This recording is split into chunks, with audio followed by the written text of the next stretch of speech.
what we're going to talk about. So really, this is a session from lessons from life, really. And the life is that I think most of you know Jodie, and I'm Jodie's other half, for those of you who joined later. And I'm going to talk about a lot about approaches to marketing that are a little unconventional. So I'm not like a standard marketer. And some of the things that we've done have worked, and some of the things that we've done for Jodie's alter ego, Stella Fosse, have worked really well. And so hopefully the idea is really to give you a little bit of an insight on some of that, and also to take some questions at the end. So if you'd hold your questions or put them in chat is a really good thing, so we can keep track of them. And I'll run through this at a reasonable rate. This is really a practical session. This is about getting you to think, and about how to turn that into something that you can do for your book. So first and foremost, you heard a little bit about that. I am primarily a business manager. My professional qualifications are in marketing. I think in all that time, I've only had one job that had the marketing title, and I was the head of marketing sales for an information technology company in Silicon Valley. I worked in high tech mainly, but I've done a lot of not-for-profit work, often on boards. Aviation, I was on one of the boards of one of the national aviation bodies here in the US, primarily because that has been a passion since I was a little boy. And then 14 years ago next week, I quit having a real job in order to be a consultant and have more fun. And that for me meant wandering the world. It meant doing jobs I wanted to do, and people I wanted to work with, rather than having to earn a crust. So that's been a lot of fun for 14 years. I am, you will detect that I'm not from around here, and by that I don't mean North Carolina, but I'm a UK chartered marketer. I was one of the first in about 1990, and I was, until I stopped having a real job, a fellow of the Chartered Institute of Marketing. And that's really based on practice. They only let you in based on experience and practical results. I was adopted by a writer in California who thought that I lived under a bridge in California 5 years ago. Actually 5 years ago last September, and we moved here to North Carolina a couple of years ago to be with Jodie's grandchildren, who promptly moved away. I do mean promptly. 4 months after we moved here, they went to Brooklyn. And I'm not saying it's got anything to do with my sense of humor. So my passions in life, really a lot about marketing, but a very unusual bit of marketing.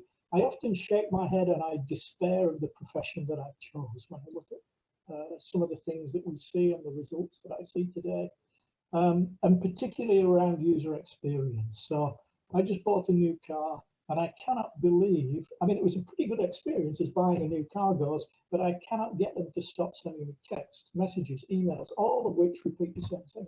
And I said to the guy, does anybody in your organization sit there and look at what this looks like to a customer? And you get the head shake. So user experience is a real big deal for me, and that's going to play a little in this conversation. So aviation, you've already heard about. My aviating days are past, but it was really one of my life's passions.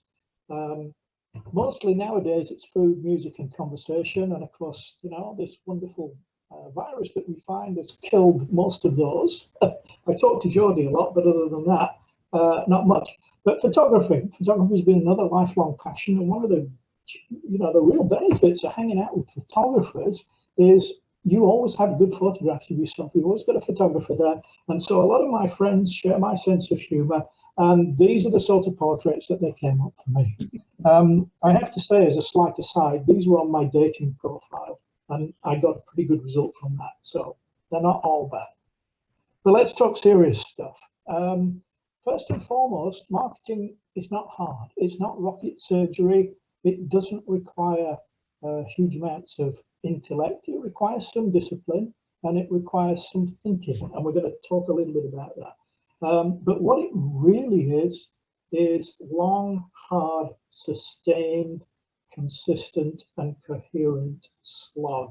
I think slog works in the US. So my point being here is that this is, and I'll close with this too. This is a marathon. It's not a sprint.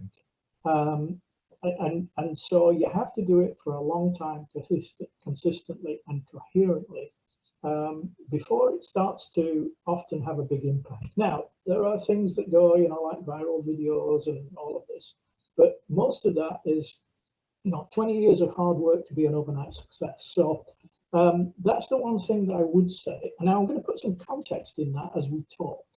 Um, so let's start down that track. And this is the key for me.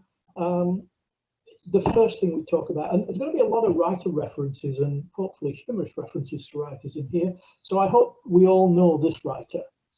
Do we? Yeah, everybody knows Douglas Adams, I hope. And so he wrote, and 42, of course, I think everybody probably knows this, but is The Answer to Life, the Universe, and Everything. And that, I think, is a useful way to start to think about what you as a writer want, because it really is about you. There are two components here. One is the audience you're writing to, and the second is you. What do you want to get out of this? And that's a fundamentally important question. So it could be that you just want fulfillment. I'm sure some of you write memoirs that are never published. You wrote it for you. And I've heard a couple of people in the introductions say, I write for me. And I think that's good. And I think it's fantastic. A lot of the things that I'm going to talk about today, you may not need to do at all. Or if you do them, you may do them only in moderation.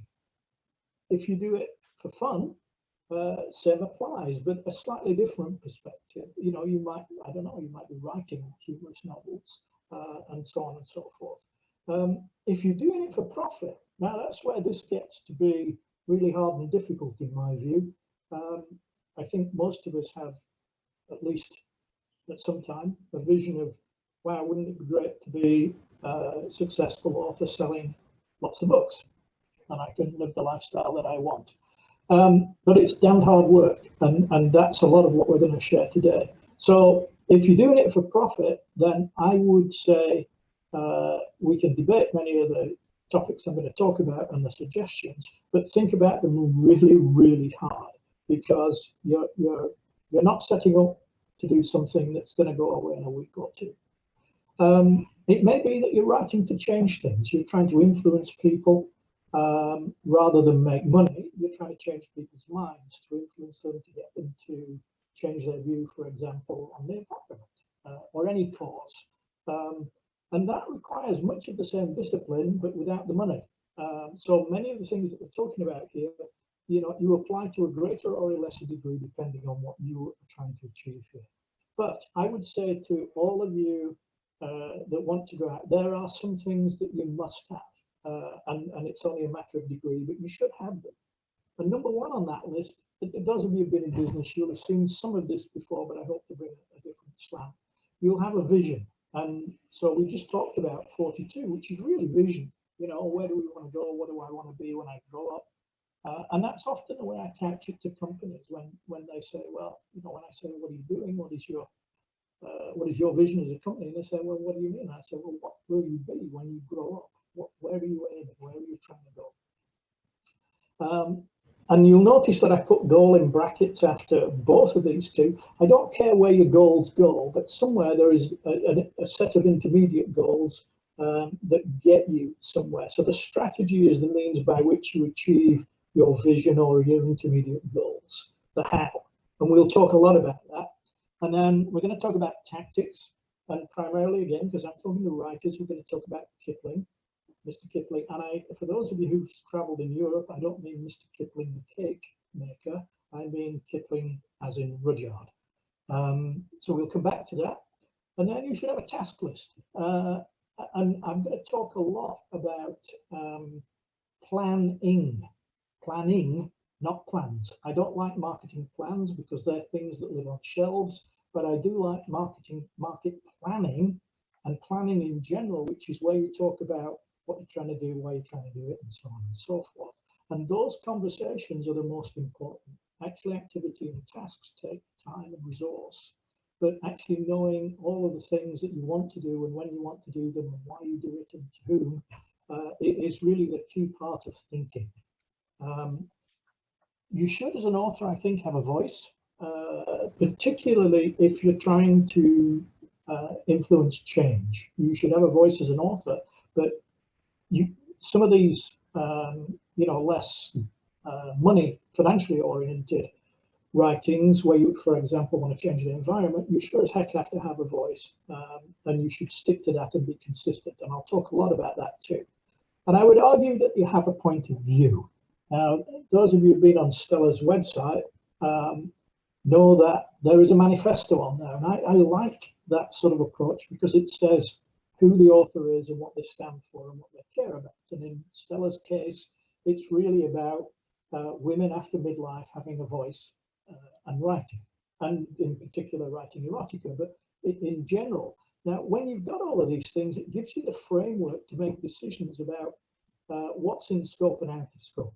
And I think when I talk to businesses about this sort of thing, I harp on this a lot, because if you've got that decision-making framework, if people are really clear in the organization what they're doing, how they're going to get there, and why they're doing it, then they can take decisions down at a lower level rather than everything having to go up and down. And you'll often see that in customer service. I mean, those of you who've gone to Nordstrom, it's a very different customer experience than, say, a dollar store. And that's primarily about, I think, staff understanding why they're there and what they're trying to do. All of these things form a brand. And whether you like it or not, and whether you think about yourself as a brand, you are and you will be. And every interaction and every touch point will change the recipient's or influence the recipient's view of that brand. And a person is a brand, a cause can be a brand. And they're pretty important things, but often they're not really thought about a great deal. So let's charge on. That's really what we're going to talk about, all of this stuff. I would encourage you to start to use some simple tools to think. And this is one that we used. It's by a Swiss gentleman, and it's called the Business Model Canvas. And I wouldn't get hung up on too many of the buzzwords on here, but in general, most consultants recommend starting over here and going to the right. I love to start here on the right-hand side with who's your customer, and then work backwards from there. And there's a lot of stuff in here that I'm not going to talk in detail about it. It's an open source document. You can find it on the web. You can actually see the link, the website on the bottom right there. But it's a good tool for forcing thinking. And you might all be thinking, what else are you talking about? I'm a writer. But this comes back to what am I trying to do and where am I trying to go with this?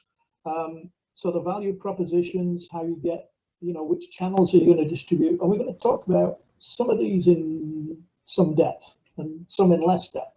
I talk about revenue streams if you're interested in making money at this. And it's hard. This stuff is really hard. So there's plenty of material on the web on this. It's on Wikipedia. You can find lots of background. And if you want to talk to us, Jodie's done one, and I'll show you it in a moment. There are plenty of sources, but suffice to say that really what I'm encouraging you to do is think about the big picture stuff first, and then everything else gets a lot easier. Here's the way we do it. We write a lot of stuff on sticky notes, and then effectively brainstorming for each of these boxes on here. And then we put them on there and we throw out the ones that are not relevant. And you can see down here, we had quite a lot on revenue streams. That, of course, is still a work in progress, but it's starting to come together. So if you don't use this tool, do something. Think about these things, would be my message to you. So once you've done all of that, what do we do? And I talked a little bit about planning, not a plan. I don't want to see paper plans put on shelves. I want to see simple things that you can do. And the first message that I would give to you, so we started all of this ready for Aphrodite's pen that Stella published last year, so September 2019. And we started, maybe we were bullying. So that particular book went through a small publisher in Berkeley, in California, and we started bullying them, I think, around the start of the year, saying, when can we talk about who does what in marketing and so on and so forth.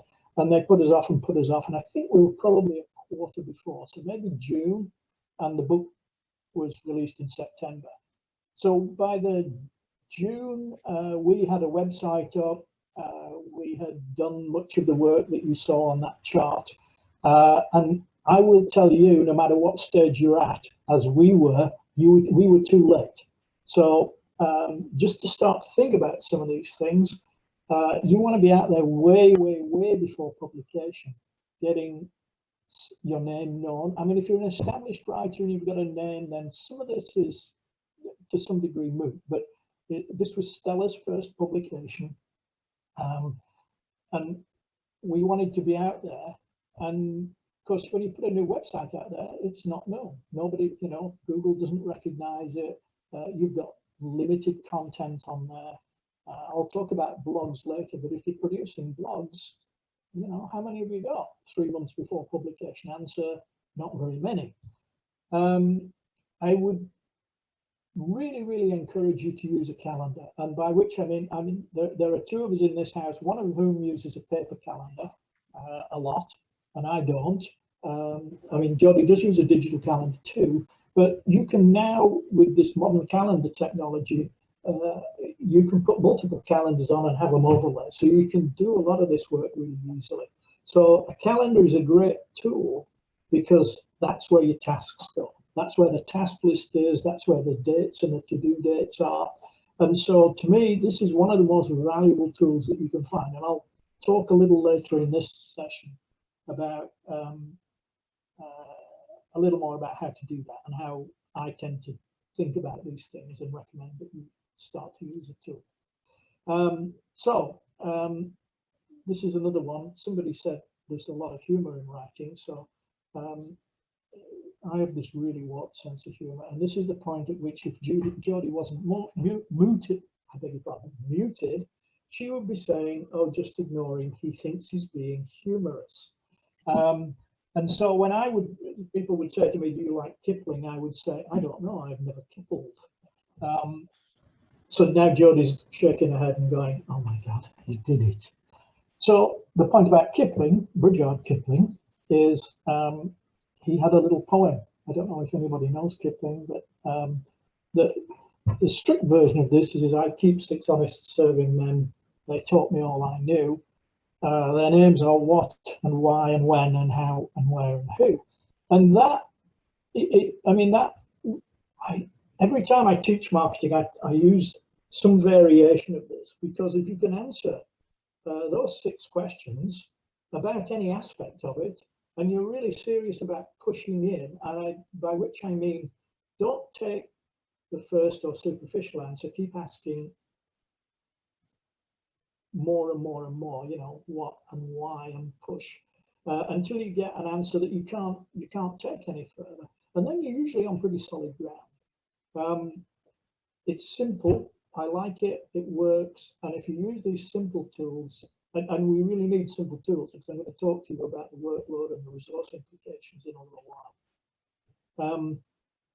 So the next thing that I want to talk about is, when we've thought about all of this stuff, so who are we talking to? Who's your audience, effectively? And I always like to think in terms of, for those of you, we're all pretty mature on this call, I'm suspecting, but I want you to think about, the last time you went on a romantic date. It could be with your significant other, it could be with your partner, it could be your dater. And you got all anticipated, you dressed up, and you're thinking about how romantic and how enticing this date was going to be. And then you go and you end up in a biker bar. Well, there's sort of a dissonance there, yeah? So the same thing happens if you don't really think about your audience, or it can happen, or there can be spillover. So who are you really writing for? I mean, somebody said, a couple of people said for me, and that I'm sure is true, but also who's the other side of the equation? Who's going to be reading this? Who are they? What do they look like? What genre are you writing? Are you writing crime? Are you writing young adult? Are you writing children's books? Because if you're writing for children's books, actually, who is the audience? Who's going to buy your books versus who's going to read the books? These things, you know, I'm just suggesting that you think through it. If you write crime, is it related to age? Are they related to gender? So I know a lot of women who read crime stories, but my suspicion is that if you were to dig, there's a male bias in there. But these are all things to think about. And we like to think in terms of drawing a profile of your perfect reader that represents the audience. And so you heard me say earlier that Stella's target is women after midlife. And we still have a fairly flexible view of what constitutes midlife. But in general, 50 and up, but sometimes we'll stretch it back to 40 when I'm searching for ads and so on and so forth. But in general, that's what we stick to. And then once we know that, then we can start to think about where is my audience and how can I get to them? And there are lots and lots and lots of challenges in that. So these are all models for thinking and really hopefully persuading you to dig. Then we get to all of these things are resource intensive, and we strike a balance. Jodie's the writer, and I tend to do much of the logistical stuff, the operational stuff. We share the marketing, so I don't do Facebook very much. Jodie does. Jodie does all the Instagram work. Jodie does nothing on Twitter. I do, and so we share it. And I'm told this is a very unusual model. That most writers say they do most of it themselves. And so my first advice to you that I can't overemphasize this. It's impossible to overemphasize this. And I'll talk about why in a moment, but measure results, not activity. Activity makes us feel really, really good. Wow, I did this today, I did that today. But if it didn't actually take you a step towards where you need to go, it's not helpful. And I think there are a lot of things around marketing as a whole, but particularly around writing and publishing, where we've asked serious questions. And I know we're on the North Carolina's Writers Network, and we took a lot of the advice from the conference last year and tried many of the approaches that were suggested there. And many of them have been, I'll be diplomatic and say, disappointing. And so we don't do them anymore. And the thing to do with all of these activities is try them. If they're not producing the result that you want or you think you ought to be getting, then check out that you're doing the right things. Maybe you need to tweak them a little. But once you've convinced yourself that you've tweaked them and you're doing the right things and it's not delivering the result, stop doing it and do more of the things that do take you where you want to go. It sounds really simple, but so many people don't do that. And I'll give you a few examples here. Conferences. How many conferences are you going to go to? And if you look at things like, is it SBIR, the Southern Book, I forget what the acronym stands for. There are lots and lots of conferences that you can go to. And I have always questioned the return. They are all fairly expensive, or at least a significant outlay, not only in money, but in time. And it's your writing time that you're giving up in order to do these things. And what would you expect to get out? Now, if you're new, there are a different set of arguments than if you're established and so on and so forth. Book launches is another one. Nowadays, because we're stuck with technology like Zoom, we can actually do more of these without incurring huge cost. And so that's a technological development that's changing this dynamic. It's easy and cheap to do, for example, a book reading or a launch virtually than it is traveling. I mean, we did two. We did an East Coast and West Coast one for Aphrodite's Pen, and we were happy with the results. But it was a huge amount of resource, and the publisher didn't pick up the cost for that. You, the author. pick up the cost for many of those things. And we had a great publisher, don't get me wrong, we had a fabulous publisher in, I've forgotten their name.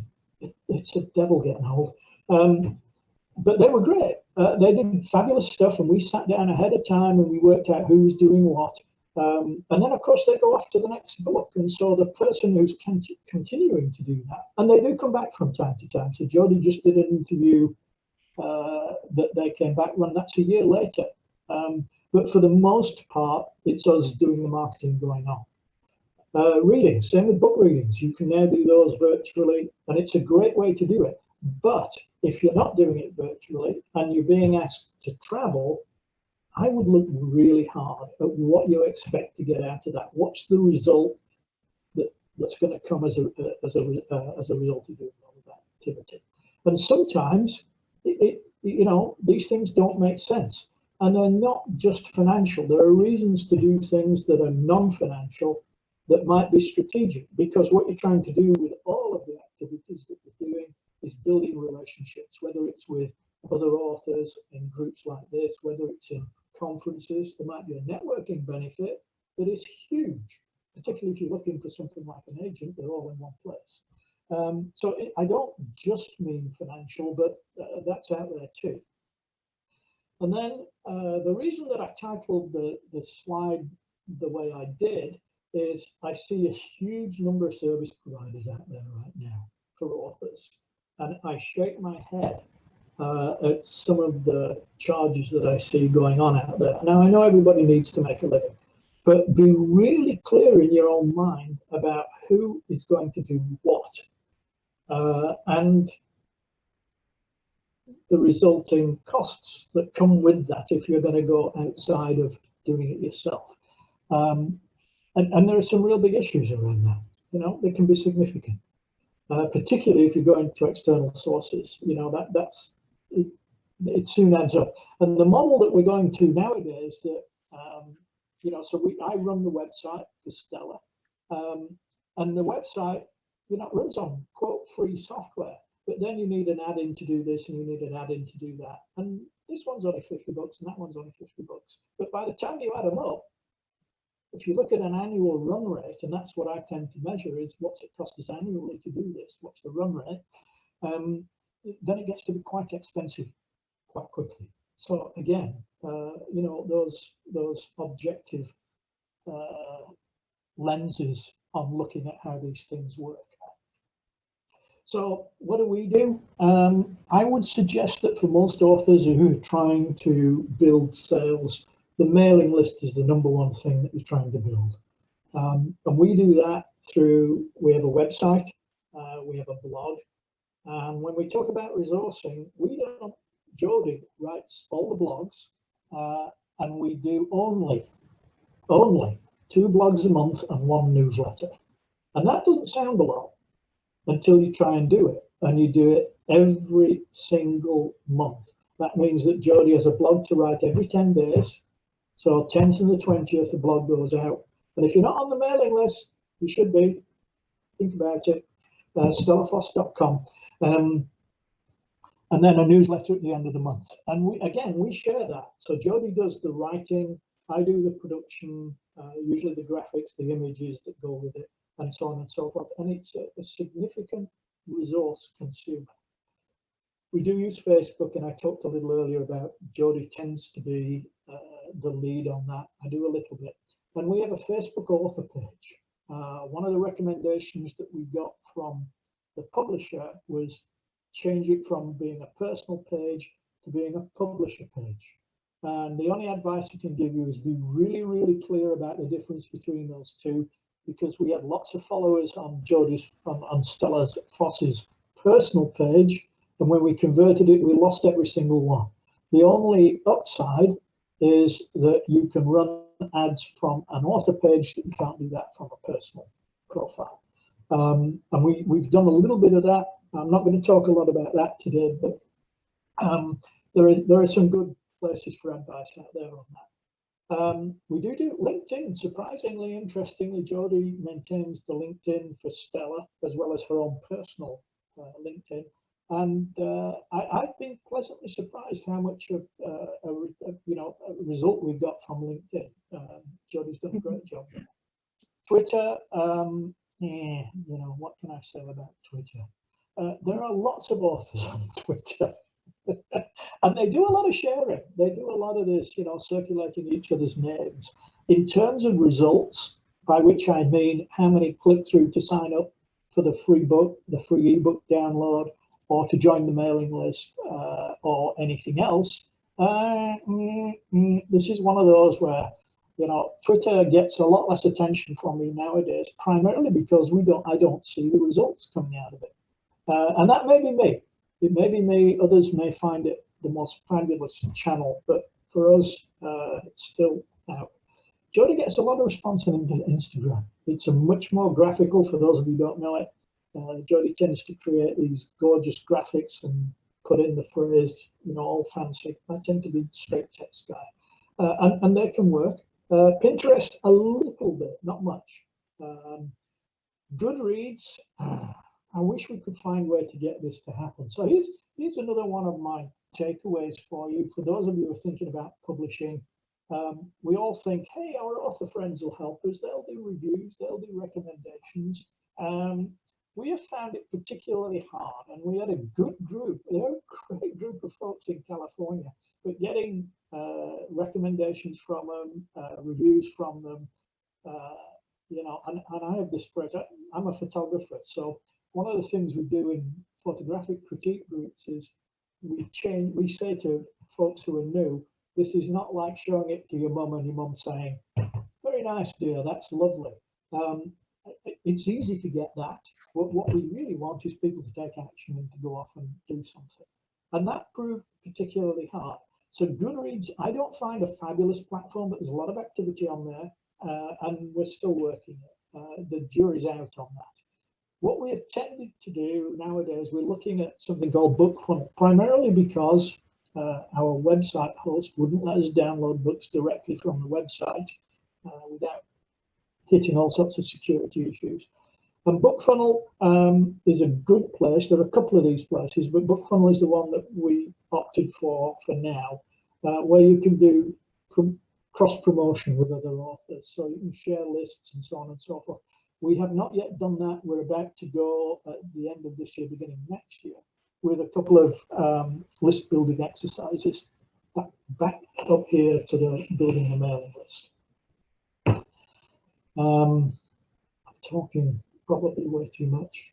What do you say? So you've done all of this stuff. You know what you want to do, how you're going to get there. What do you say? Well, content is the key, and this is where it gets to be really hard to produce a lot of content.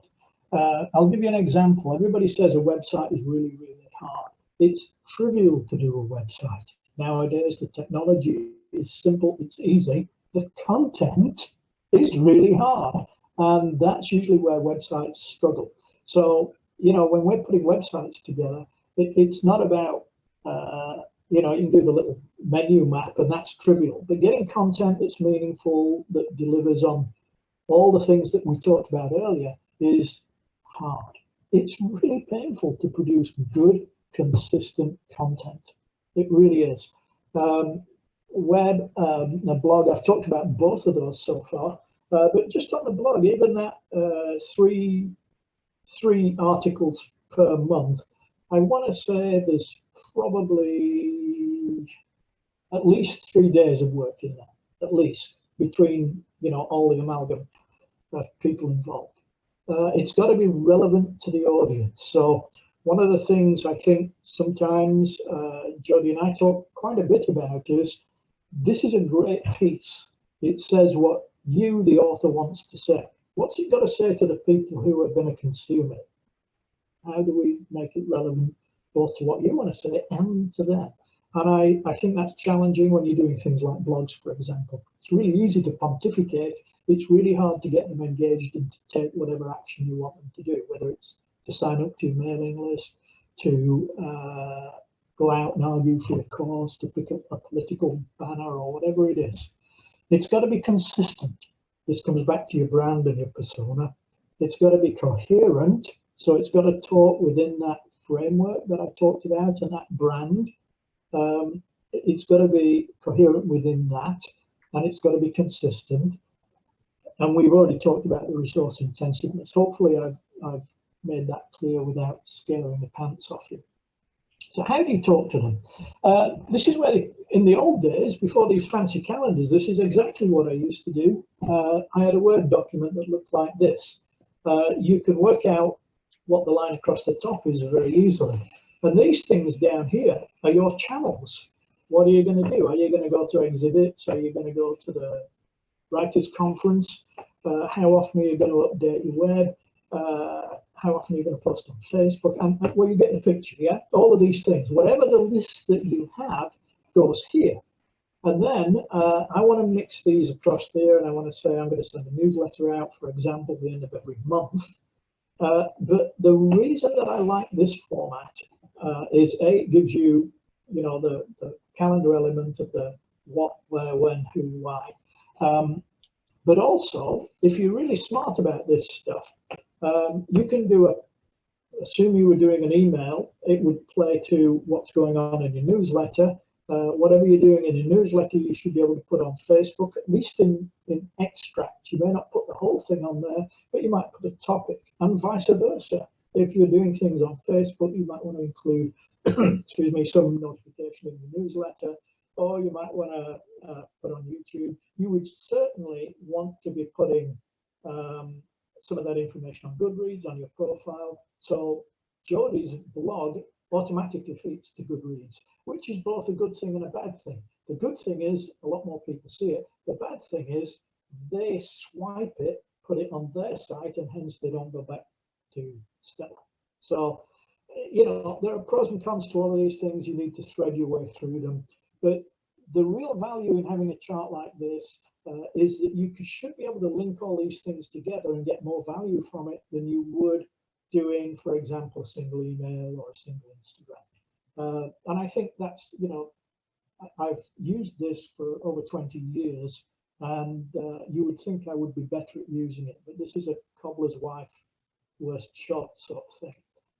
I do it, but I'm not as good as I ought to be. So I've talked a lot. There's no clock on this thing. So 42, meaning of life. We've talked about that. We've talked about consistency, and we've talked about coherency. And I'll emphasize again, this is a marathon. You're not doing this for a week. Whatever you're going to do, be prepared to do it for a long time, particularly if you're building a series of books and you're doing it in order to earn money. Measure results, not activity. I would say take that as the number one, because it causes you always to look at what are the things that you're spending time on that are achieving nothing for you. If it gives you satisfaction, that's fine. But if you're trying to, achieve this goal, that's a very different thing.